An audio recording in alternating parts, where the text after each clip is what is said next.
بلا تشبیه خداوند از همه دلسوزانی که ما فکر میکنیم دلسوز ما هستند قطعا دلسوزتره، چون دلسوزی های بندگان خدا حدی دارد ولی دلسوزی خداوند بی پایان است. خیلی از پدر و فرزندا روی یک مسائل کوچک به هم پشت کردن تا مرگ، حتی تو تعشیر جنازه هم حاضر نشدن. ولی من و تو بعضی موقع 40 سال 50 سال 60 70 سال گناه میکنیم،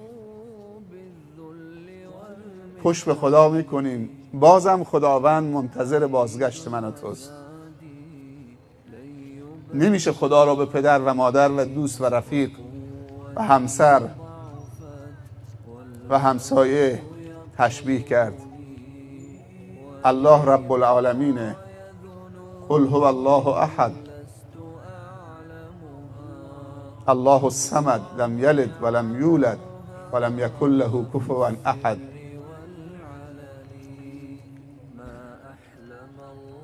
الله دوستی است که امکانات بالقوه و بالفعلی دارد که دوستش را خوشبخت کند و کسی است که در توانش دوستش را خوشبخت کند. خیلی وقتا شاید ما بخواهیم ولی در توانمان نباشه، ولی الله در توانش است. فعال لما یرید. خداوند بر هر شیئی قادر هست. سعی بکنیم که از دوستی خدا بهره ببریم، بهره وافی ببریم و به این دوستی افتخار بکنیم. الله ولی الذین آمنوا. خداوند دوست کسانی است که ایمان آوردند. یخرجهم من الظلمات الی النور. تلاش میکند خداوند که بندگانش را از تاریکی نجات بدهد، به روشنایی هدایت کند. باید دست این دوست رو فشرد. تاریکی چیز خوبی نیست، اونم تاریکی فکر، اونم تاریکی قلب، تاریکی دل. دنیا پر از زیبایی هاست. با خداوند زیبا پسند و زیبا آفرین همگام باشید. همیشه زیبایی میبینید. دنیا فقط یک پنجره نداره که همش دود و تاریکی باشد. دنیا رو از زاویه مواد مخدر نبینیم، از زاویه دود نبینیم. دنیا رو از زاویه علم ببینیم، از زاویه اخلاق و ایمان و عقیده و تقوا و ادب و محبت و عشق ببینیم. باور بکنید دنیا پر از زیبایی است. همه نعمت‌های خداوند شکر می‌طلبد.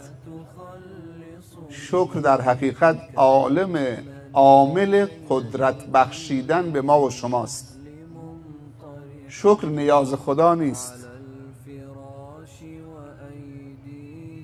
با تشکر ما از خداوند خدا رو تقویت نمی کنیم. با تشکر ما و شما خودمون و جامعه خودمون و نسل آینده تقویت می کنیم.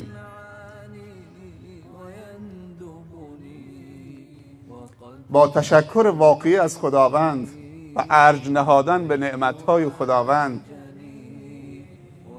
سبب می شود که درهای برکتهای آسمان باز بشود و همیشه برکت ببارد بر زندگی بشریت. در حقیقت کلید آسمان دست ما و شماست.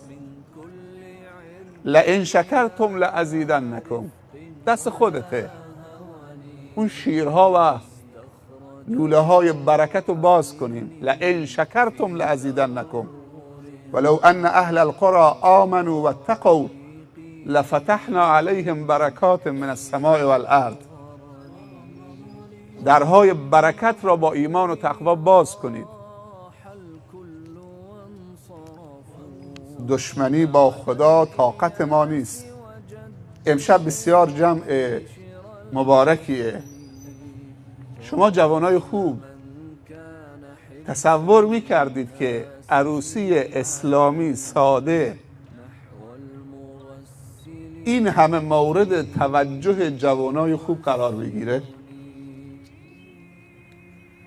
شما باور میکردی که تو روستاتون اگر عروسی اسلامی بشه، به گفته خیلی ها از ملاها دعوت بشه، ارکستری نباشه، بزن و بکوبی نباشه، رقصی نباشه، این همه مورد توجه و استقبال قشر جوان از دانشجو گرفته، طلبه گرفته، بازاری گرفته، یه عزیزی میگفت یه جوان بازاری من فراموش کردم بهش خبر بدم که امشب مراسمه، اصلا اشکش در آمد.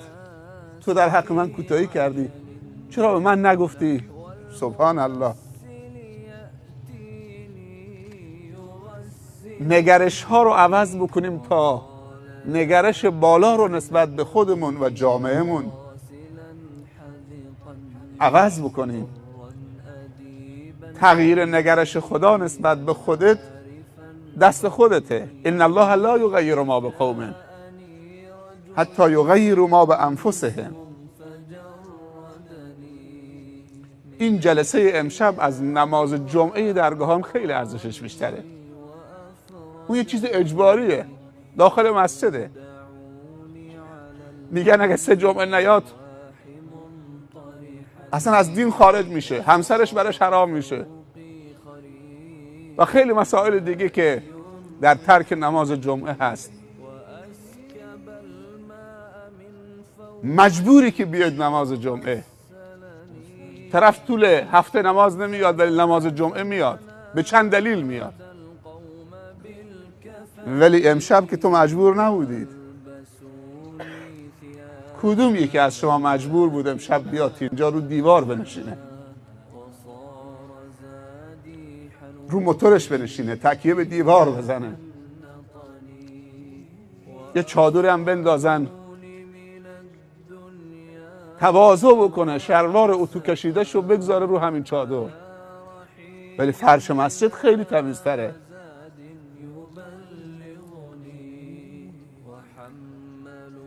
پس ما اگر بخواهیم به مصداق این حدیث جعلت لی الارض مسجدا و طهورا، زمین برای من، دید پیامبر اینه صلی الله علیه وسلم که کل زمین برای من مقدسه، نباید با نیت پلید بر زمین خدا که مقدس قدم بگذارید. نگید اینجا خاکه، اینجا گله، اینجا شنه.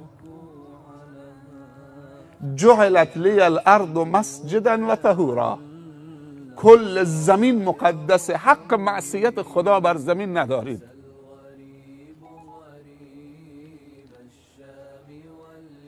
با این دید باید به زمین نگاه بکنیم، با این دید باید به کوه نگاه بکنیم، با این دید باید به درخت نگاه بکنیم. همشون آیات توحیدن.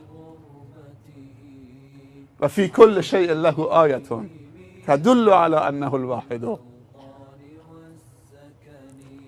دیدمون نسبت به دریا باید عوض بشه. دریا برای این که مشروبات الکلی رو وارد بکنید تو قایق بذارید درست نشده.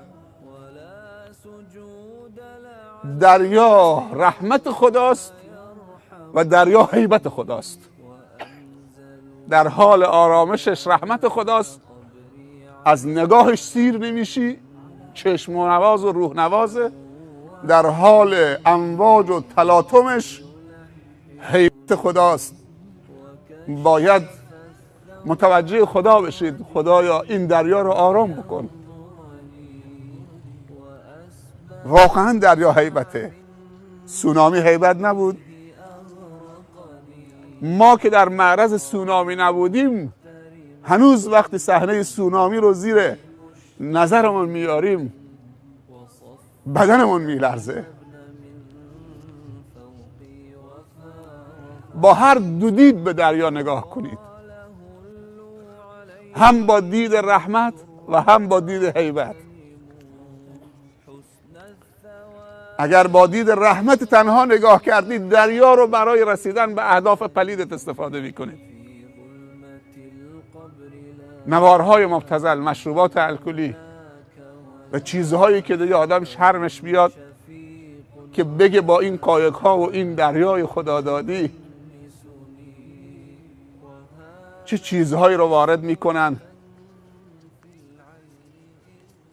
و تحویل جامعه و امت اسلامی میدهن.